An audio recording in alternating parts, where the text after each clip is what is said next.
Mi nombre es Henry Calles, soy estudiante en la maestría en gerencia empresarial y esta presentación va a hablar sobre los mapas mentales y la teoría de Ned Herman.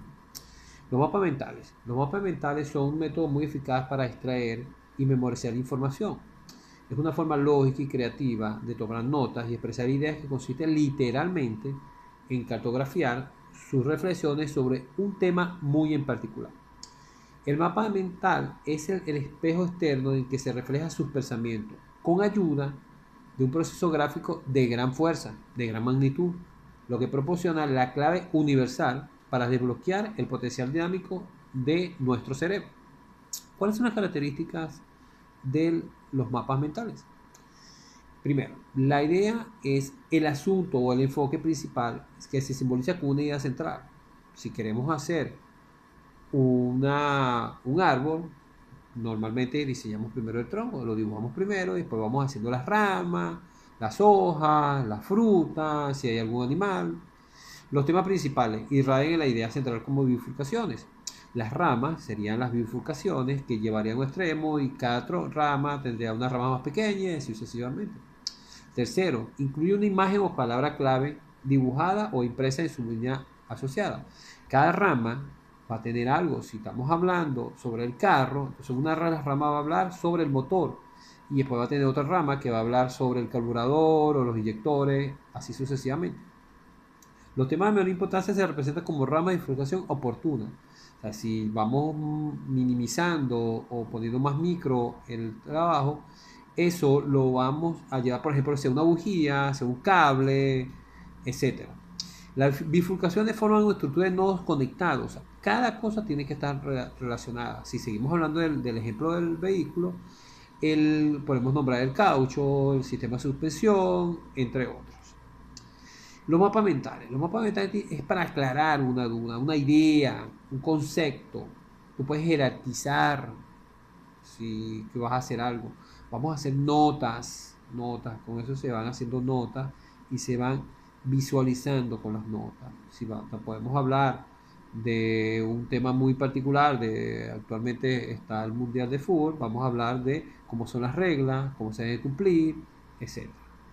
¿Cómo se deben ubicar las ideas? Las ideas se deben ubicar en una tormenta de ideas, valga la redundancia.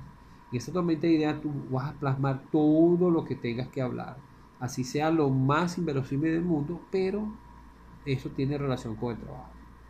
Hay que visualizar, hay que tener una idea de cómo va a ser ese trabajo, cómo lo vas a visualizar, qué vas a tener, de qué color va a ser, qué figura le vas a colocar. Entonces, lo otro vas a hacer una especie de reciclaje, porque de repente puedes utilizar de esas mismas ideas y la vas a colorear, le vas a poner algo que sea significativo para la idea. ¿Cómo se elaboran los mapas mentales? Se comienza en el centro de la página. Normalmente esa es lo principal, en el centro de la página. Allí se debe establecer el concepto o imagen, o la idea central, por supuesto. ¿A qué vendría a ser el tema principal? Si volvemos al ejemplo del carro, tú colocas un carro, cualquier marca en particular, colocas el carro. Si vas a hablar del motor, que es lo mejor, bueno, cómo se elabora el motor, qué particularidad va a tener el motor. Si lo llevamos se trabaja hacia afuera, en todas las direcciones. No importa, lo puedes hacer en el sentido de las agujas del reloj, en sentido contrario, las agujas del reloj. Se busca. Eso es independiente, un caso particular. No hay nada escrito sobre eso. Tú le puedes poner y vas jerarquizando. Y lo vas llevando del macro, pasas por el meso y lo llevas al micro. Si lo quieres hacer muy detallado. O sea, es una estructura creciente, organizada, en palabras, en imagen, palabras y a imágenes claves, por supuesto, que se distribuyen trazados en torno a la idea principal. Todo siempre a la idea principal. A continuación, en cada una de esas ideas básicas que se tienen, son identificadas las palabras clave que están asociadas y distribuidas en ramas secundarias. Porque acuérdense que hay que minimizar lo más posible para que a la hora de estudiar sea más sencillo y más fácil. La mente forma asociaciones casi instantáneas. Si hablamos de carro, inmediatamente lo asociamos a un color determinado, a una marca determinada. Entonces ya con eso, ya uno, ok, estamos hablando de carro. Estamos hablando de un tema en particular.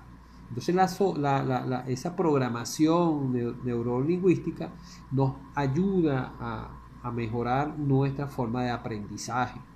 Entonces lo vamos asociando. Eso sucede con cualquier tema. O sea, puede ser un carro, puede ser un avión, puede ser un libro o un tema particular, algún tema de ingeniería.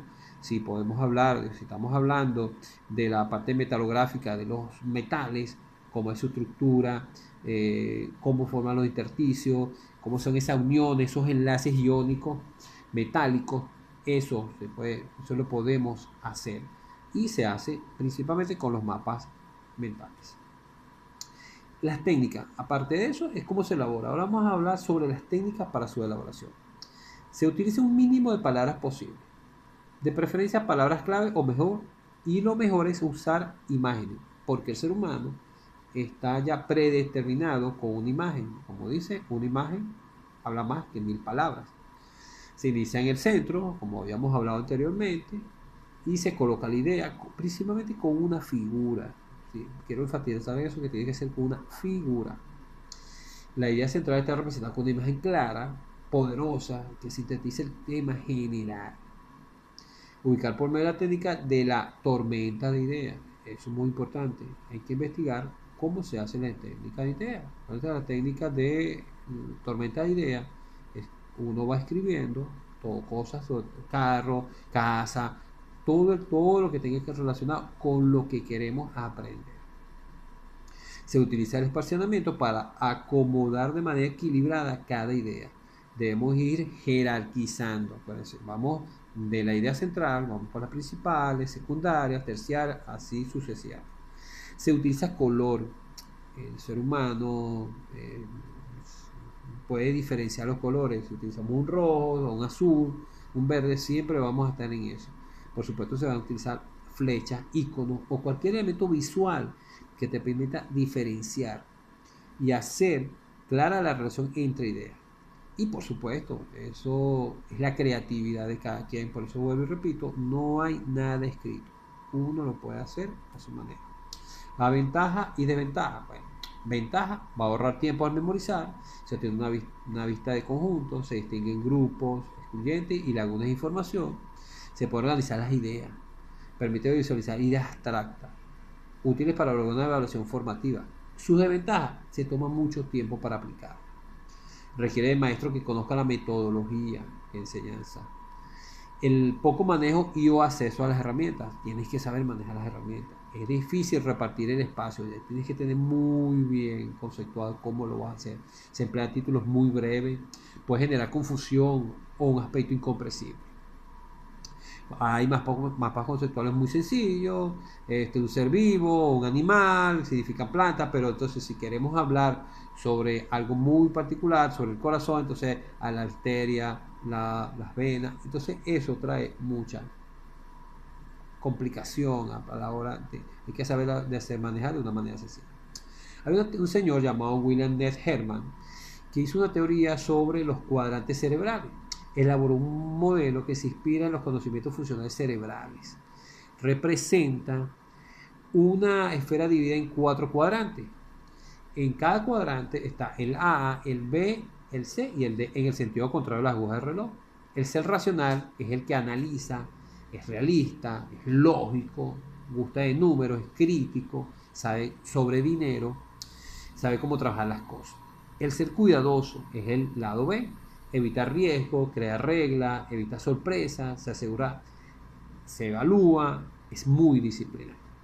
El C, que es el ser emotivo, es expresivo, emotivo, espiritual, es sensible, toca mucho, siente. Y el ser D, el cuadrante D, es un ser experimental, imagina, especula, impetuoso, gusta de sorpresa, asume riesgo, es curioso, juega. O sea, entre esos 4, entonces forman el cerebro. El cerebro, por supuesto, es lo que nos hace diferente a los demás animales. Esa es la diferencia. entre nosotros y los seres vivos, los demás seres vivos. Bueno, muchísimas gracias. Mi nombre es Henry Calles.